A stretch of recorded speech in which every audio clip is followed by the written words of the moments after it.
Olá galera, olha quem tá aqui, nosso querido Coiote, deve ser o Coiotinho.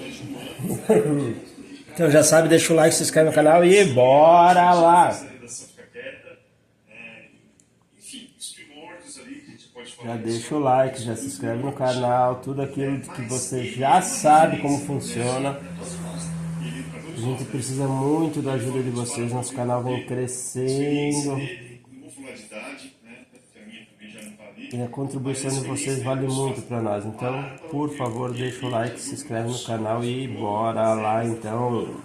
E aqui ele vai dar o parecer dele, sobretudo do momento atual dos pilotos brasileiros, especialmente, também da Fórmula 1. Nós estamos falando de Lito Cavalcante. Muito obrigado mesmo por ter aceitado o nosso convite. Parar um pouquinho para vir aqui e bater um papo sobre Fórmula 1. Muito obrigado. Eu que agradeço, é um prazer estar aqui com vocês. De novo. De novo, e tomara, eu falei para ele, então no podcast número 14, esse a gente está chegando a 400. Isso quer dizer uma coisa, a gente vacilou, devia trazê-lo mais vezes aqui. Sim, então, com certeza. Vamos trazê-lo mais vezes aqui. E muito obrigado, Luiz. Agora, a gente vai falar de uma série de coisas da Fórmula atual, né? Mas eu quero começar com os brasileiros, especialmente Gabriel Bortoleto. Até a gente estava conversando antes de entrar no ar, você estava fazendo um depoimento muito legal sobre o Bortoleto. Mas no geral, Lito, o que você avalia, né? Eu já vou fazer daqui para deixar pronto, tá, pessoal? E também no geral, né? Já que eu estou usando aqui, eu já uso uma vez só. Eu acho que o Bortoleto está fazendo o que é visível para quem está.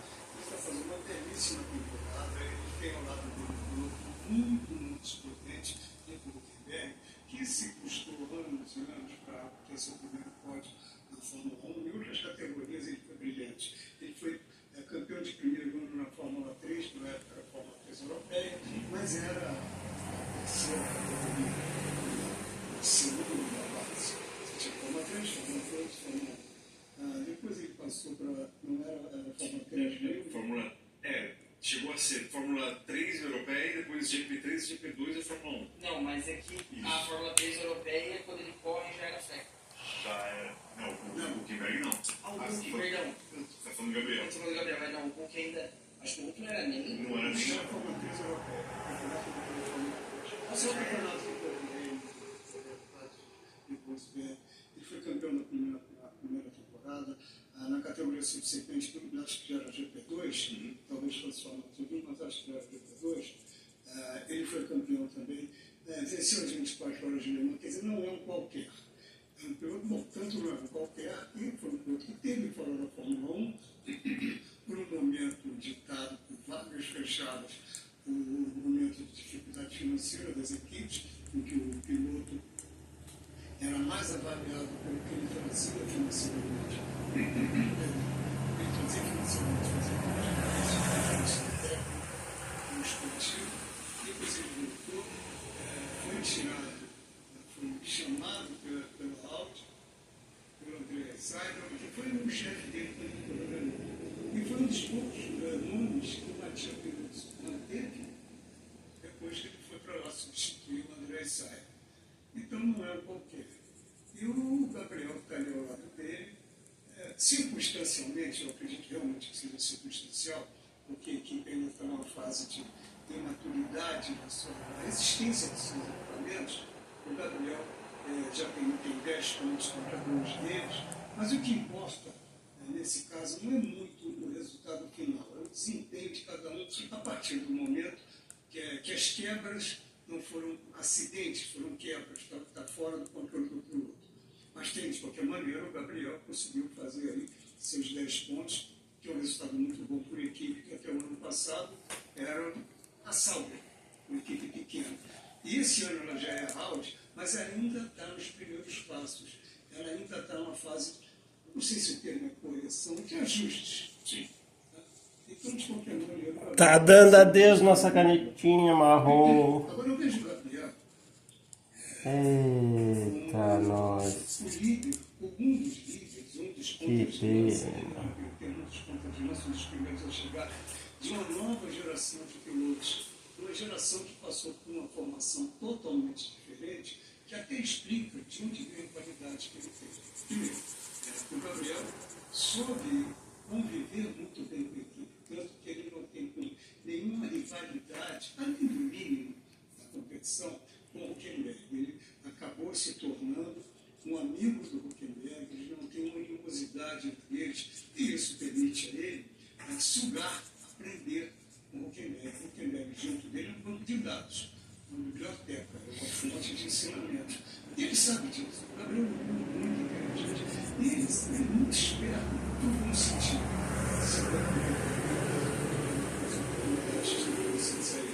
Ele já ganhou um papel preponderante junto da equipe, do departamento técnico da equipe, da assessoria de imprensa de todos os setores. Então, isso é uma coisa muito importante, uma personalidade dele. Agora, ele faz parte da geração que teve uma formação diferente em relação, por exemplo, ao Huckenberg. Ele é da geração do simulador. Quer dizer, ele teve, como todos os outros, o aprendizado básico, que é o do kart.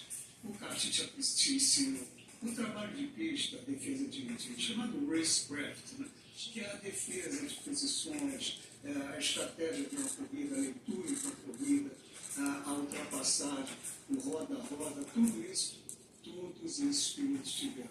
E essa geração acrescenta o simulador. O simulador oferece a eles a possibilidade de trabalhar, a necessidade de trabalhar com acerto no carro, com acerto fino.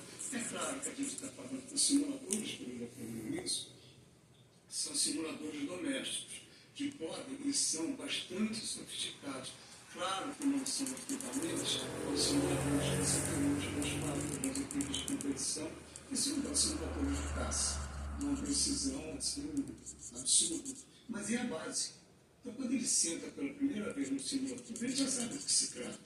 Claro que vai ter que se adaptar, mas ele já sabe do que se trata, já sabe o valor disso. Então, ele traz também essa formação. Ele já sabe, além da sensibilidade que o prático da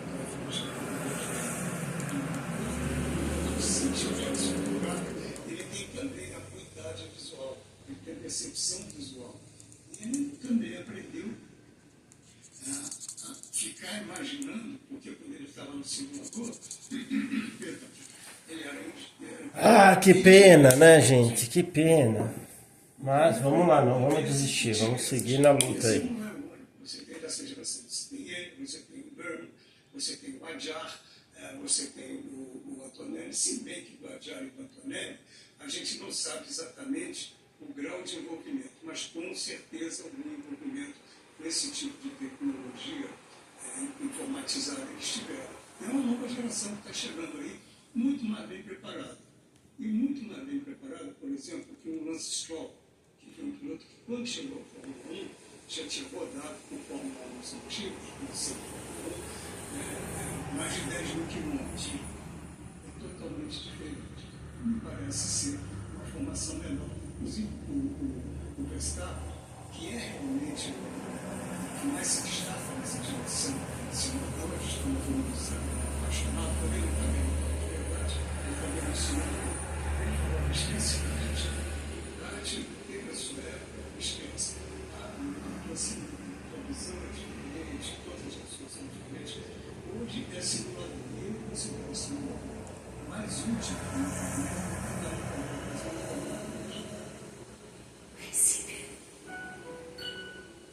a marca mais recomendada por dermatologistas.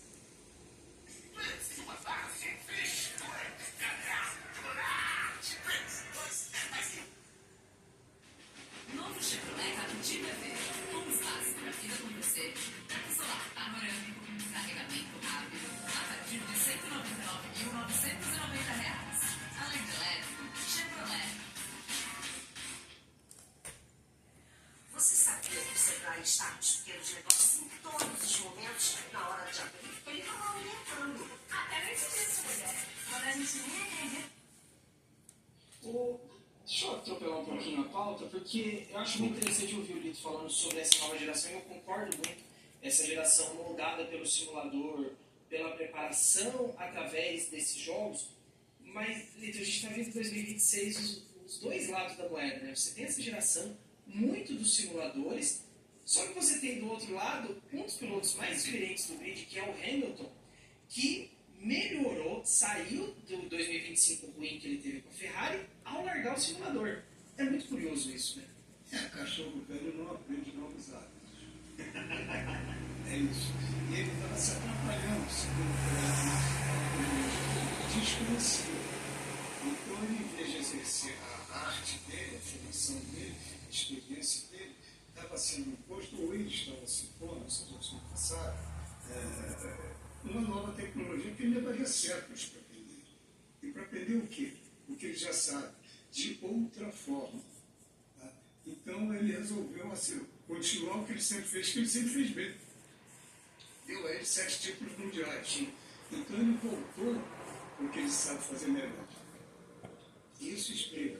Não só isso, também teve a Ferrari começar a aceitar os melhores de trabalho dele. Um novo regulamento.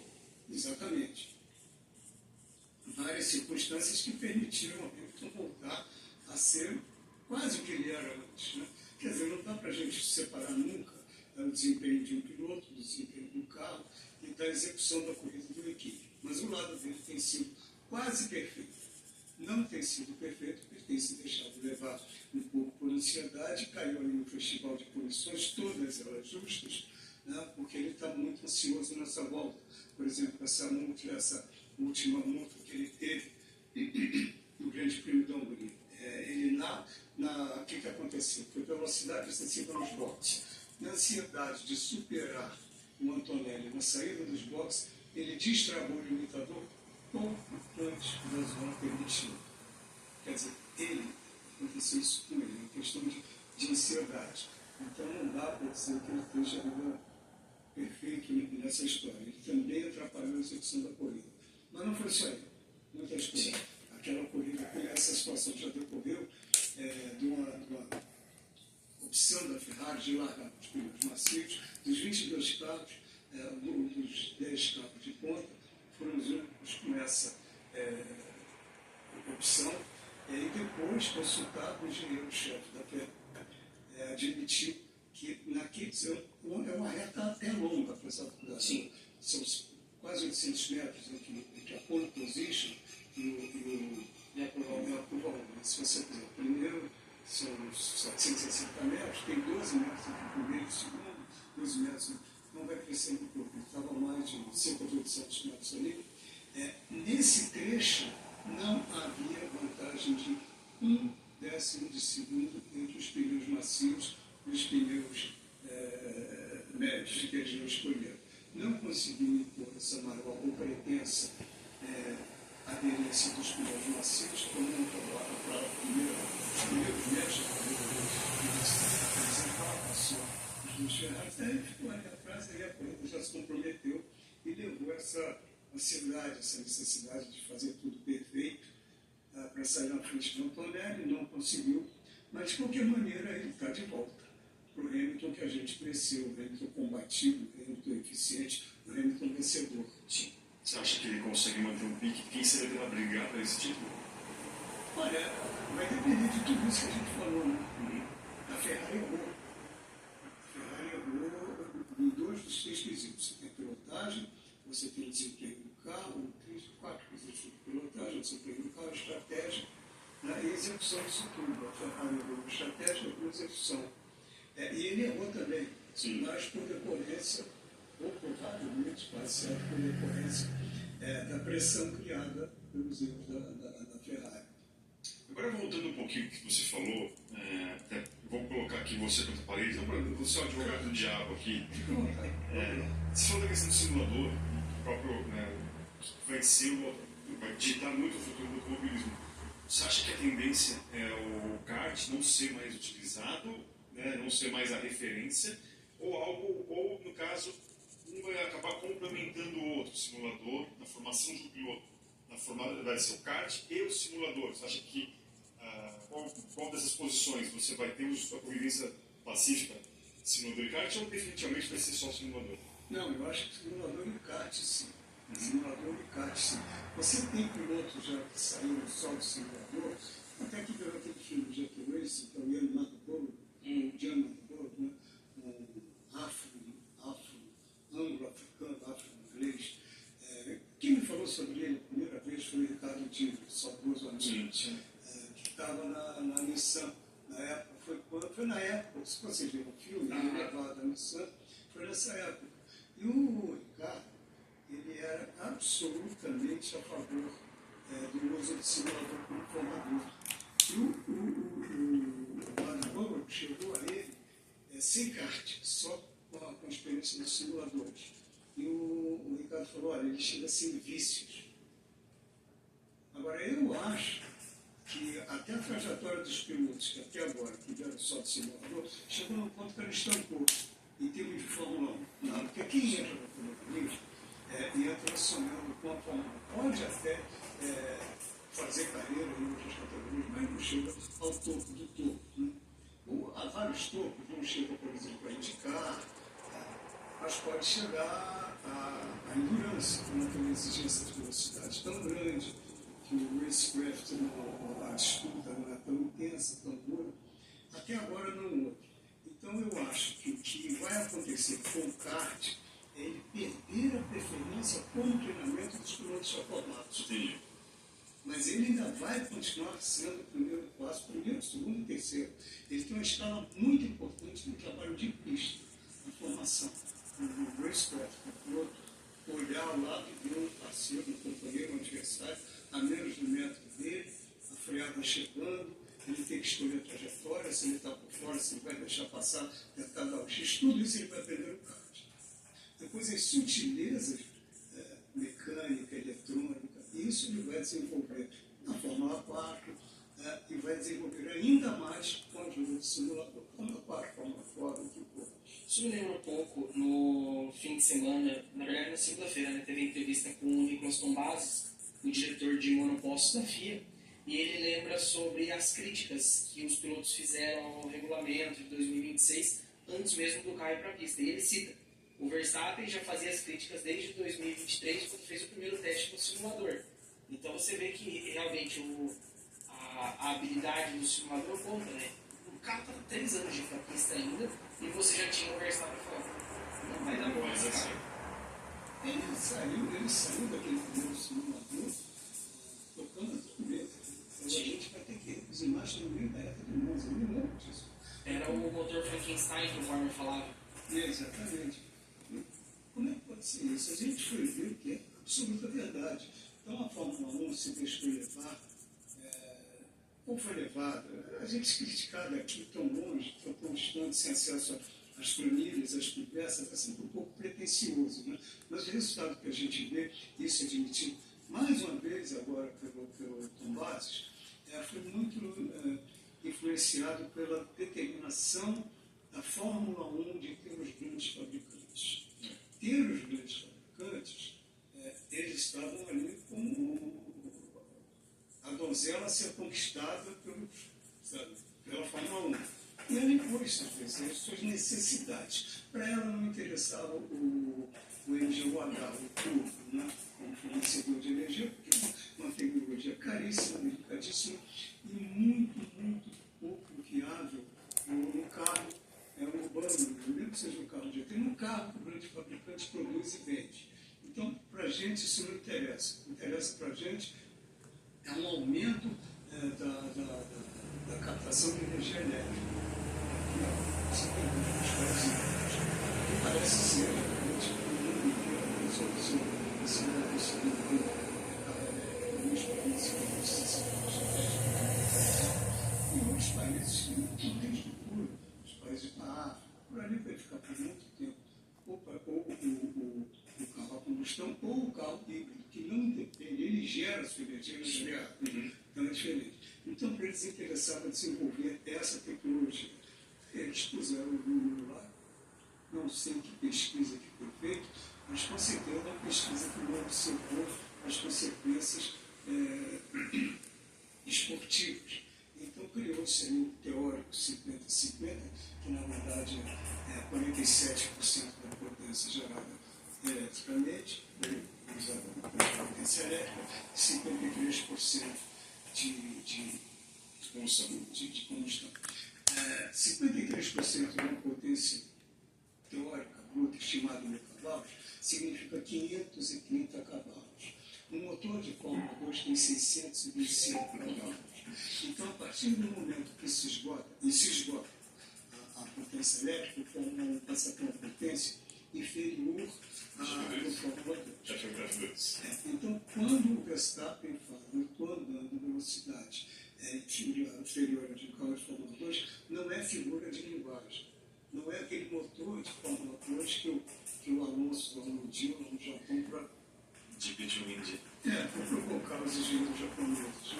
Não, é uma avaliação real. Então existe isso.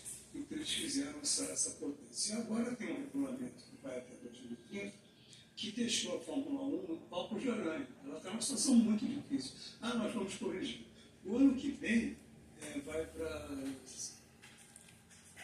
se eu não me engano, 42,58. Mas chega a ter um final de 3 anos a 60-40. Em 2028 é 60-40. 60-40. Quem está condenado? Não tem muito o que fazer. Não tem mais o que fazer. Será que isso vai ser suficiente?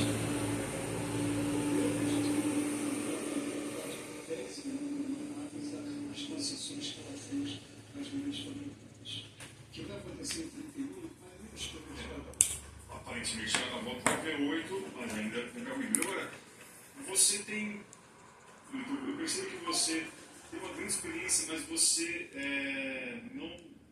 Você pode facilmente desapegar de algumas coisas, porque aquela coisa, o passado era mais legal. Você tem uma visão, até falando da questão do simulador. Independentemente disso, como produto que nós vimos esse ano, nessa primeira metade da temporada, você gostou? Você, como espectador, como amante do esporte, o produto final que você observou foi ao seu contento mínimo?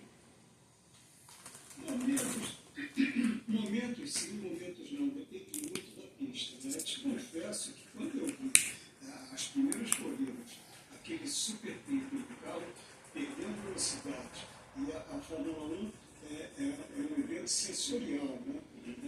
Por isso você vê uma televisão totalmente diferente, você está presente.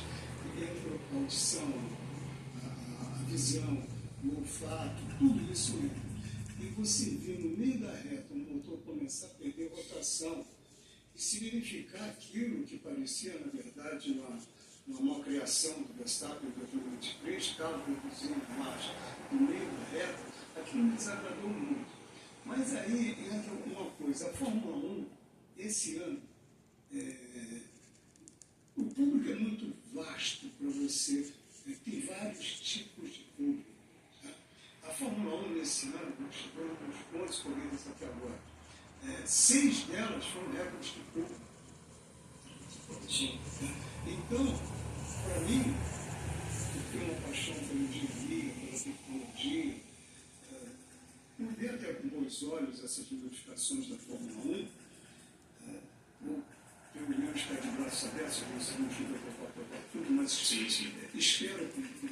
Eu quis falar, acho que eu não fui muito claro, mas é isso, você tem uma cabeça aberta em relação às novas tecnologias. Sim, sejam bem-vindos. A Fórmula 1 sempre foi isso, sempre foi inovação, desde o espelho retrovisor lá em 1912. Então são coisas assim, é a maneira que eu vejo. Mas tem vários tipos de pessoas acompanhando a Fórmula 1. É inegável a geração Netflix, a geração Drive to Survive. E para esse pessoal, eles não têm muita percepção de que o carro está perdendo velocidade. Então essa troca de posições, que na verdade não são ultrapassagens, são trocas de posição, corrida ioiô, como se chama, né? A mim desagrada num certo momento. Mas para eles não, para eles é excitação, para eles é disputa. Não é como nós estamos imaginando, e a gente sabe que não é, uma timão pega uma disputa real, no mão da roda. Não é. É porque um perdeu potência, o outro ganhou potência. Quer dizer, na verdade, quem está brigando ali são os programas que os engenheiros puseram em cada unidade de potência. Então tem coisas ali que, eu não vou dizer que ilude, mas satisfaz uma grande margem do público. E pelos resultados que a gente está vendo de bilheteria, essa parte do público é majoritária. Que faz, inclusive, o Stefano Domenicali soltar os 4 ventos, que é um sucesso. E é um sucesso. Você não tem como negar. É É um sucesso para eles, para a visão deles. Para nós, que gostamos da Fórmula 1 mais disputada, não é. Agora, se você for olhar também para as corridas, é porque a Fórmula 1 entrou num beco sem saída, um desenvolvimento absurdo da aerodinâmica. Se você for ver corridas de Fórmula 2, todos dependem de DRS, de sistemas de redução de arrasto, dependem de boost, tudo isso, porque os carros não têm mais diferenciação. Os carros andam exatamente no mesmo limite. Quem fez a melhor volta, quem liderou na primeira volta, dificilmente vai perder aquela posição, porque o carro está fazendo exatamente igual ao da frente. Então, se o da frente não cometer o erro, acabou. E o segundo está condenado a perder desempenho, porque ele não está recebendo vento dos pneus, quer dizer, os pneus estão sobreaquecendo, o equipamento dele está sobreaquecendo, então perde a sua posição. Então tudo começa aí nessa equalização muito grande, que continua hoje não é o caso. E essas aerodinâmicas começaram a se desenvolver para prejudicar o perseguidor, com essa intenção. Acabou se espraiando por todo mundo. Então, estamos hoje no beco sem saída, basicamente. Então, e a saída o quê? DRS, boost, Modo reta, modo ultrapassagem, modo curva. são evoluções do DRS. Sim. Esse quando eu coloquei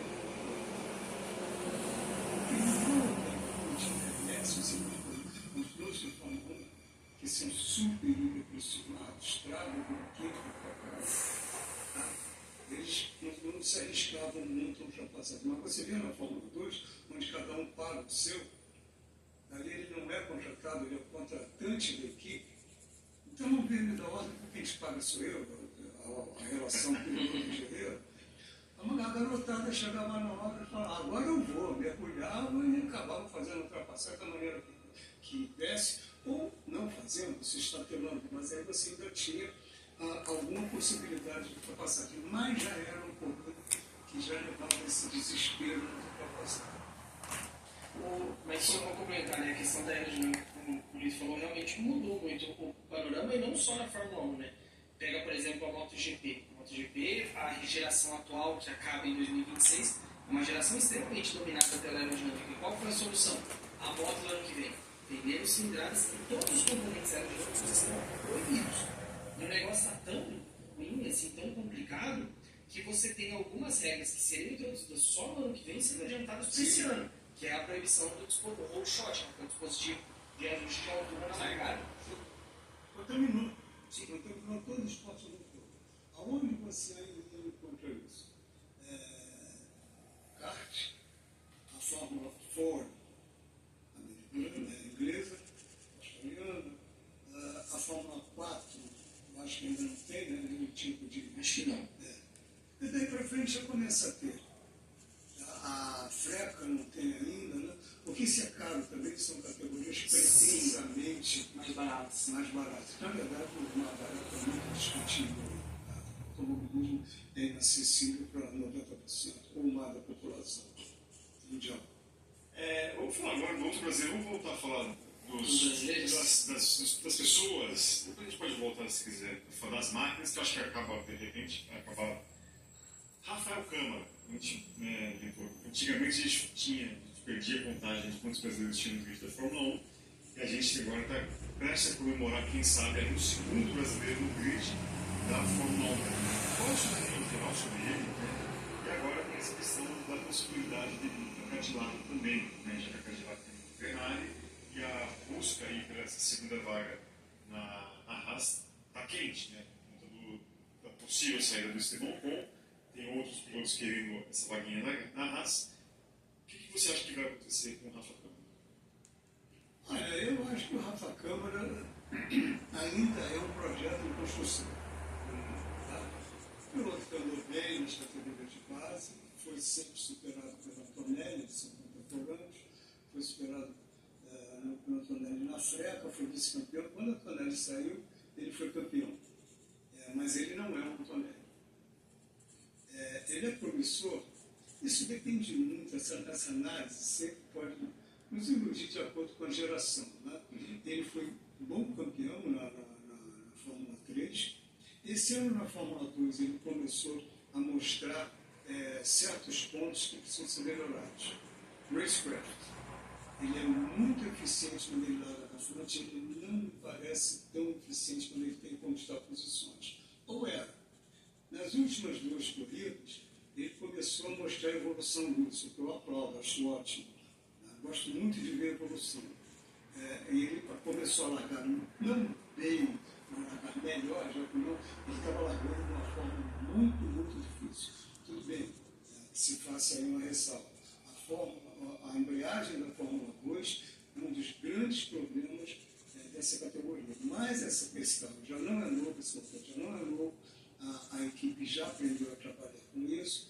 E se o Joshua Dorsey, o companheiro de equipe dele, larga melhor, isso mostra que a equipe já tem um certo domínio, que a equipe dele, que a equipe que estava, pela qual correu para o campeão, tanto o Bortoleto quanto o Leonardo Fornaroli.